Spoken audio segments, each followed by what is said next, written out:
ॐ सर्वत्र गोविन्दनाम संकीर्तनं गोविन्द गोविन्द इति श्रीमद्भागवत महापुराणं चतुर्थस्कन्धः अथ एकविंशोऽध्यायः। मैत्रेय उवाच मौक्तिकैकुसुमस्रग्भिः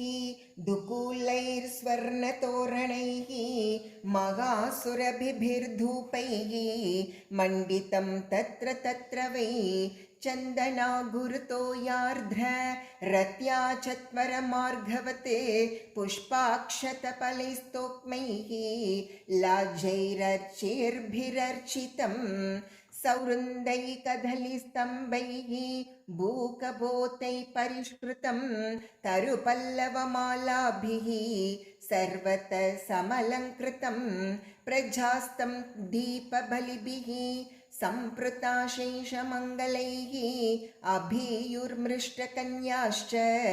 मृष्टकुण्डलमण्डिताः शङ्खदुन्दुभिघोषेण ब्रह्मघोषेण च द्विजां विवेश भवनं वीरः स्तूयमानो गतस्मयः पूजितः पूजयामास तत्र तत्र महायशाः पौराञ्जानपदांस्तांस्तान् प्रीतः प्रियवरप्रदः स एव माधिन्यनवध्यचेष्टितः कर्माणि भूयांसि महान् महत्तमः कुर्वन् शशासावनिमण्डलं यशः स्फीतं निधायारुरुहे परं पदम्। सूत उवाच तथाधिराज्यस्य यशो विजृम्भितं गुणैरशेषैर्गुणवत्सभाजितं क्षत्तां महाभागवतः सदस्पते कौशारविं प्राह घृणन्तमर्चयन्। विदुर उवाच सोऽभिषिक्तः पृथुर्विप्रैः लब्धाशेषसुरार्हणः बिभरत्स वैष्णवं तेजो बाहुर्याभ्यां दुदोहद्गाम् कोन्वस्य कीर्तिं न शृणोत्यभिज्ञो यद्विग्रमोच्छिष्टमशेषभूपाः लोकाः सपाला उपजीवन्ति कामम् अद्यापि तन्मे वद कर्मशुद्धम्। मैत्रेय उवाच गङ्गायमुनयोर्नद्योः अन्तराक्षेद्रमावसन् आरब्धान्येव बुभुजे भोगान् पुण्यजिहासया सर्वत्र स्खलिता देशः सप्तद्वीपैकदण्डदृक् अन्यत्र ब्राह्मणकुलाद् अन्यत्र अच्युतगोत्रतः एकदासीन्महासत्र दीक्षा तत्र दिवौकसां समाजो ब्रह्मर्षीणां च राजर्षीणां च सत्तम तस्मिन्नर्हत्य सर्वेषु स्वर्चितेषु यथार्हतः उद्धित सदसो मध्ये ताराणामुडुराडिव प्रांशुः पीनायतभुजो गौरः कञ्जारुणीक्षणः सुनासः सुमुखः सौम्यः पीनां सह सुद्विजस्मितः व्यूढवक्षा बृहश्रोणिः वलिवल्गुदलोदरः आवर्तनाभिरोजस्वी काञ्चनोरुरुदग्रपात् सूक्ष्मवक्रासितस्निग्धं मूर्धजकम्पुगन्धरः मगाधनेन्दुकूलाघ्र्ये परिधायोपवीय च व्यञ्जिताशेषगात्रश्रीः नियमेन्यस्तभूषणः कृष्णाजिनधर श्रीमान् कुशपानिः कृतोचितः शिशिरस्निग्धताराक्षः समीक्षत समन्ततः ऊचिवानिदमुर्वीशः सदसंहर्षयन् इव चारुचित्रपदं श्लक्ष्णं मृष्टं गूढम् अविक्लवं सर्वेषाम् उपकारार्थं तथानुवदन् इव। राजोवाच सभ्या शृणुत भद्रं वः साधवो यैहागताः सत्सु जिज्ञासुभिर्धर्मम् आवेद्यं स्वमनीषितम् अहं दण्डधरो राजा प्रजानाम् इह योजितः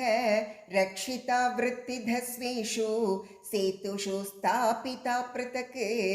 तस्य मे तदनुष्ठानाद् यानाहुर्ब्रह्मवादिनः लोकाः स्युः कामसन्दोहा यस्य तुष्यति दिष्टदृक्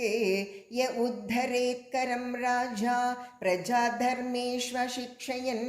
प्रजानां शमलं भुङ्क्ते भगं च स्वं जहाति सः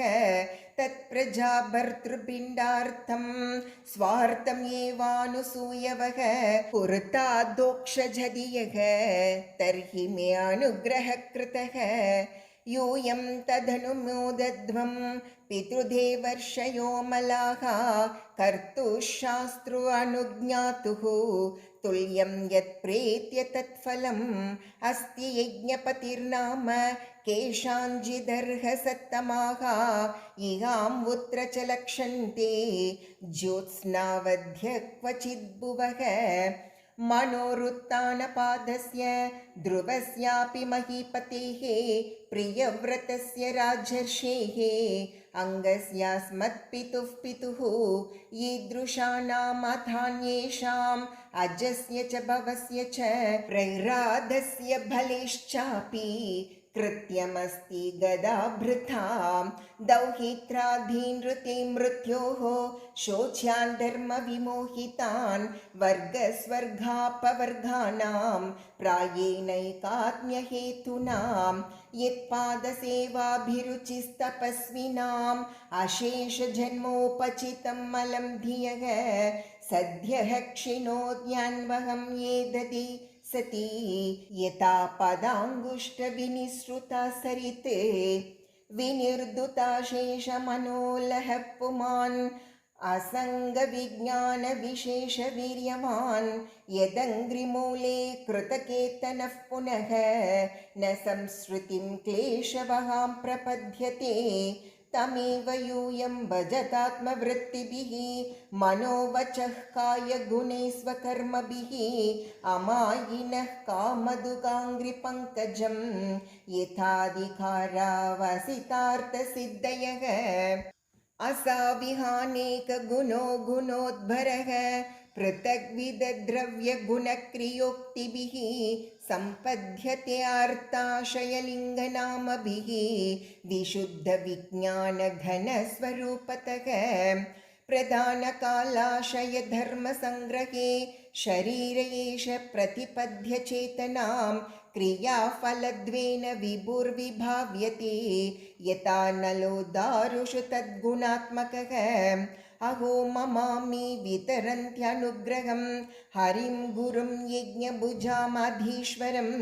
स्वधर्मयोगेन यजन्ति मामकाः निरन्तरं क्षोणितले दृढव्रताः मा जातु तेजः प्रभवेन्महर्दिभिः तितिक्षया तपसा विद्यया च देदीभ्यमाने जितदेवतानां कुले स्वयं राजकुलाद्विजानां ब्रह्मण्यदेवः पुरुषः पुरातनो नित्यं हरिर्यच्चरणाभिवन्दनात्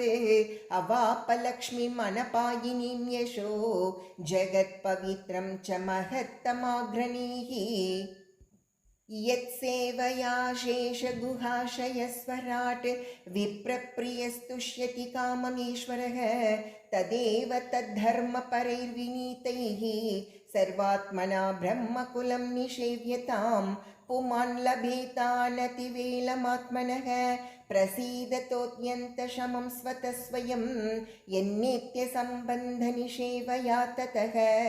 परं किमत्रास्ति मुखं हविर्भुजाम् अश्नात्यनन्तः खलु तत्त्वकोविदैः श्रद्धाहुतं यन्मुख इज्यनामभिः न वै तथा चेतनया बहिष्कृते हुताशने पारमहंस्य पर्यगुः यद्ब्रह्म नित्यं विरजं सनातनं श्रद्धा तपो मङ्गलमौनसंयमैः समाधिना बिभ्रतिहार्तदृष्टये यत्रेतमादर्श इवावभासते येषामहं पादसरोजरेणुम् आर्यावहेयाधिकिरीटमायुः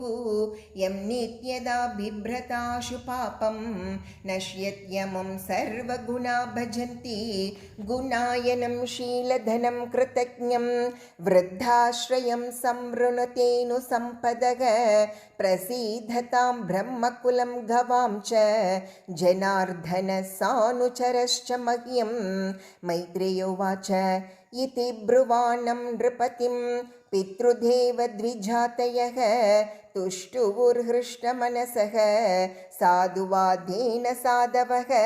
पुत्रेण जयते लोकान् इति सत्यवती श्रुतिः